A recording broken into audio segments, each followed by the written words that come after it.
Medical కళాశాల hostel భవనం opening సందర్భంగా ఇక్కడ మమ్మల్ని ఆహ్వానించి ఈ సభకు అధ్యక్షత వహిస్తున్నటువంటి స్థానిక శాసనసభ్యులు సోదరులు మరి మురళి గారు, అదేవిధంగా ముఖ్య అతిథులుగా వచ్చినటువంటి వైద్య విద్యాశాఖ మంత్రులు సోదరులు దామోదర్ రాజనరసింహ గారికి, హౌసింగ్ మరియు రెవెన్యూ మినిస్టర్ మా ఇన్ఛార్జ్ మినిస్టర్ సోదరులు శ్రీనివాసరెడ్డి గారికి, మరియు అడ్వైజర్ టు గవర్నమెంట్ సోదరులు వేం నరేందర్ రెడ్డి గారికి, బలరాం నాయక్ గారికి, మన డోర్నకల్ ఎమ్మెల్యే గారికి, ఝాన్సీ అక్కకు, అదేవిధంగా కలెక్టర్ గారికి, స్థానిక ఎస్పీ గారికి, వేదిక మీద కూర్చున్నటువంటి అధికారులకు, ముఖ్య నాయకులకు, ఈ కార్యక్రమానికి విచ్చేసినటువంటి స్టూడెంట్స్కి, స్థానిక ప్రజలకి, పత్రికా మిత్రులకి, మరి కాలేజ్ ఫ్యాకల్టీకి, ప్రతి ఒక్కరికి కూడా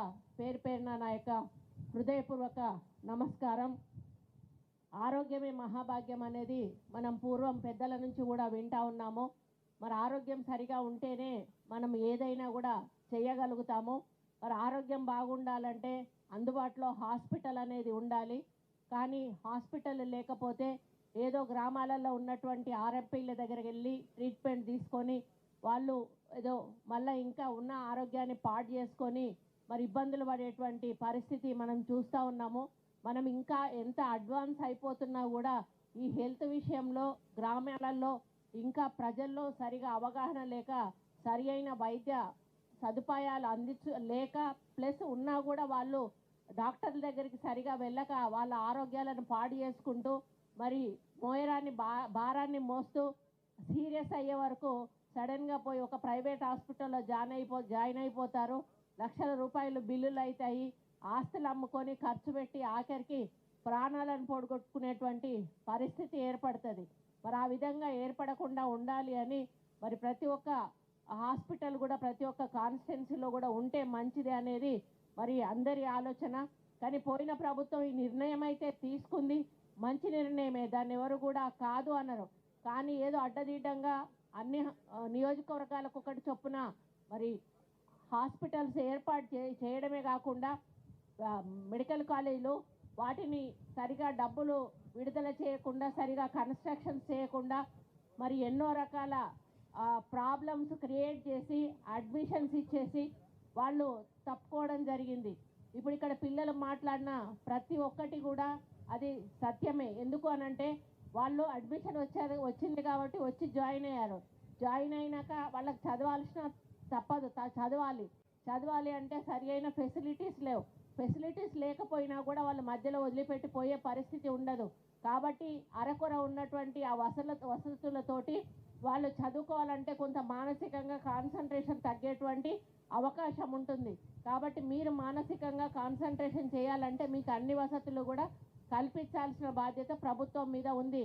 కాబట్టి ఈ ప్రభుత్వం వచ్చిన తర్వాత ఏవైతే గత ప్రభుత్వం మంజూరు చేసి అడ్డదిడ్డంగా వదిలిపెట్టిన కాలేజీలు ఉన్నాయో వాటన్నిటినీ కూడా ఒక్కొక్కటిగా మన మినిస్టర్ గారు మరి రివ్యూ తీసుకుంటూ వాటికి కావాల్సిన ఫెసిలిటీస్ కానీ, ఫ్యాకల్టీ కానీ మరి అన్నీ కూడా వారు ఏర్పాటు చేస్తూ స్టూడెంట్స్కు ఎటువంటి ఇబ్బంది కలగకుండా మంచి వాతావరణంలో వాళ్ళు మెడికల్ ఏదైతే ఎడ్యుకేషన్ ఇది ఉందో కోర్స్ కంప్లీట్ చేసే విధంగా వారు ముందుకు తీసుకుపోతున్న విషయం మనందరికీ కూడా తెలుసు.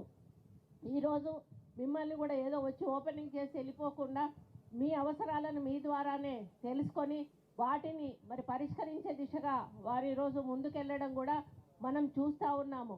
కాబట్టి మీకు త్వరలోనే వారు ఏదైతే మీరు అడిగారో అవన్నీ కూడా 100% ఇస్తారనేటువంటి విశ్వాసాన్ని నేను వ్యక్తపరుస్తూ ఉన్నాను.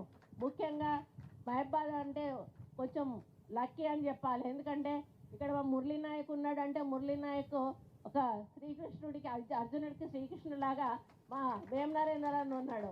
ఇక వేం నరేందర్ అన్న ఉన్నాడు అని అంటే ఇక అన్నీ వస్తాయి. కాబట్టి మరి మళ్ళీ మా దామోదర్ అన్న కూడా చాలా ఉదార స్వభావుడు, అడగంగానే సరే సరే అని చెప్పేసి ఇచ్చేస్తాడు. కాబట్టి అన్న హయాంలో గత ప్రభుత్వం శాంక్షన్ చేసిన ప్రతి ఒక్క మెడికల్ కాలేజ్ కూడా పూర్తి స్థాయిలో మీరు అభివృద్ధి చేస్తే మనకు భవిష్యత్తులో మరి ఈ మన ప్రపంచం ఉన్నంత వరకు కూడా మీ పేరు చిరస్థాయిగా నిలిచిపోయేటువంటి అవకాశం ఉంటుందని కూడా ఈ సందర్భంగా నేను విజ్ఞప్తి చేస్తూ ఉన్నాను. ఇంకొక చిన్న విషయం, మీకు ఇక్కడ దాకా వచ్చాను కాబట్టి నా సమస్యలు కూడా ఓ రెండు మీకు చెప్పుకుందామని నేను అనుకుంటా ఉన్నాను. నర్సంపేట కాలేజు ఓపెనింగ్ కోసం ఫ్యాకల్టీ తక్కువ ఉందని మా ఎంజిఎం నుంచి చాలామంది డాక్టర్స్ని అక్కడికి తీసుకెళ్లారు. ఇప్పుడు ఎంజిఎంలో ఫ్యాకల్టీ లేక కొంత ఇబ్బంది అవుతూ ఉంది, ప్లస్ కొన్ని ఫెసిలిటీస్ కూడా లేక ఇబ్బంది అవుతూ ఉంది. మీకు తెలుసు, వాళ్ళు సూపర్ స్పెషాలిటీ హాస్పిటల్ కడతామని చెప్పి 22-23 అంతస్తుల భవనాన్ని నామమాత్రంగా అక్కడ ఒక షోపీస్ లాగా పెట్టేసి వెళ్ళిపోవడం వలన మరి చుట్టుపక్కల దాదాపు 5-6 జిల్లాల పాత జిల్లాల నుండి కూడా ఎంజిఎంకు ఫస్ట్ వచ్చిన తర్వాతనే ఎవరైనా కూడా హైదరాబాద్కు ఉస్మానియాకి గాంధీ హాస్పిటల్కి వస్తారు. కాబట్టి మరి మేము ఎంజిఎం నుంచి కొన్ని ప్రపోజల్స్ పంపిస్తామన్నా అక్కడ ఏవైతే అవసరం ఉన్నాయో అవి 100% మీరు శాంక్షన్ చేయండి. అదేవిధంగా మాకు స్లమ్స్ చాలా ఉన్నాయి, స్లమ్స్లో కొన్ని బస్తీ దవాఖానాలు కూడా అవసరం ఉంటాయి, అవి కూడా మీరు తప్పకుండా మంజూరు చేయాలని మిమ్మల్ని కోరుకుంటా ఉన్నాను. మరి ఇక్కడ వచ్చిన విద్యార్థులు మీరు ఎంతో కష్టపడి శ్రమపడి ఒక కాంపిటీషన్లో ఇక్కడ వరకు వచ్చి ఈ సీట్ సెలెక్ట్ చేసుకొని ఇక్కడ మీరు చదవడానికి వచ్చిన మీ అందరికీ కూడా అభినందనలు తెలియజేస్తా ఉన్నాను. మరి మీరందరూ కూడా ఒక కుటుంబ సభ్యుల్లాగా కలిసిమెలిసి, అంటే 3 బ్యాచెస్ అంటే 450 స్టూడెంట్స్ మీరున్నారు.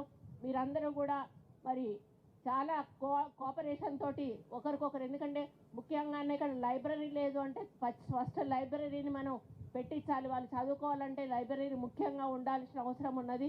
ఆ లైబ్రరీ అనేది మొదటి ప్రయారిటీగా మీరు తీసుకోవాలని చెప్పి కూడా ఈ సందర్భంగా తెలియజేస్తూ, మరి దేశంలోని నలుమూలల నుంచి కూడా ఇక్కడ అడ్మిషన్ అయిన ప్రతి ఒక్క స్టూడెంట్కి కూడా మరి హార్టీ వెల్కమ్ చెప్తూ, కంగ్రాచులేషన్స్ చెప్తూ, మరి మీరు బాగా చదువుకోండి.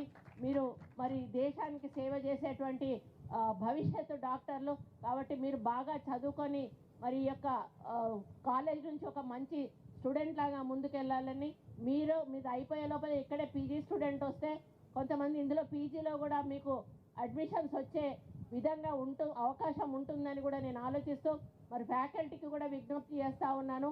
ఏది లేకపోయినా మొహమాటం లేకుండా మీరు గవర్నమెంట్తో కోఆర్డినేట్ చేసుకొని పిల్లలకు కావలసిన సౌకర్యాలను కల్పిస్తూ వాళ్ళని ఒక మంచి వాతావరణంలో ఉంచి చదువుకునే విధంగా మరి వాళ్ళకు అవకాశం కల్పించాలని కోరుకుంటూ మరి అందరికీ కూడా ఆల్ ద బెస్ట్ చెప్తూ దామోదరన్నకు ప్రత్యేక ధన్యవాదాలు.